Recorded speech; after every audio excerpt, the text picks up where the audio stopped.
Terduga pelaku kasus pencurian berujung pembunuhan yang terjadi di wilayah perumahan Pandu Lestari, lingkungan 3, Kecamatan Bunaken, Manado, Sulawesi Utara, Sulut, akhirnya ditangkap.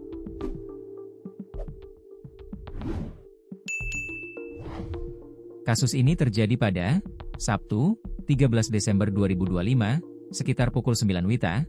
Korbannya adalah Jimmy Mamahit, 38. Namun hanya dalam waktu 1x24, pelaku langsung diringkus oleh anggota tim Delta Polresta Manado.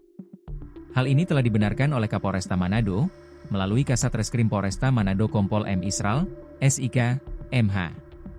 Benar pelaku telah ditangkap pada hari Minggu malam di rumah pacarnya di Desa Molompar, Minahasa Tenggara, ujar Isral saat dikonfirmasi via WhatsApp, Senin, 15 Desember 2025. Pagi. Isral mengungkapkan adapun pelaku yakni inisial F, 17, warga Bailang Manado. Saat ini pelaku telah dibawa ke Polresta Manado untuk menjalani proses hukum. Untuk motif pelaku masih kita dalami saat ini, yang pasti kasus ini menjadi atensi kami, pungkasnya. Diketahui, korban yang adalah pegawai negeri sipil, PNS, Pemkot Manado tersebut ditemukan tewas pada Sabtu, 13 Desember 2025, sekitar pukul 12.05 WITA. Saat ditemukan kondisi mayat korban berlumuran darah.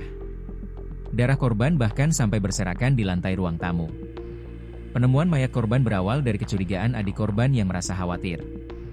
Pasalnya korban tidak memberikan kabar sejak hari Jumat, 12 Desember 2025. Saat mendatangi rumah korban, adik korban mendapati Jimmy Mamahit sudah tidak bernyawa. Dari olah TKP awal, tim Delta Resmo Polresta Manado juga menemukan bahwa handphone dan sepeda motor milik korban telah hilang. Setelah melakukan penyelidikan termasuk meminta keterangan dari warga sekitar dan teman-teman korban, tim Resmo Polresta Manado mengantongi satu nama yang dicurigai kuat sebagai pelaku utama. Hasil lidik awal menunjukkan korban sering didatangi teman-teman yang tidak dikenal oleh warga sekitar.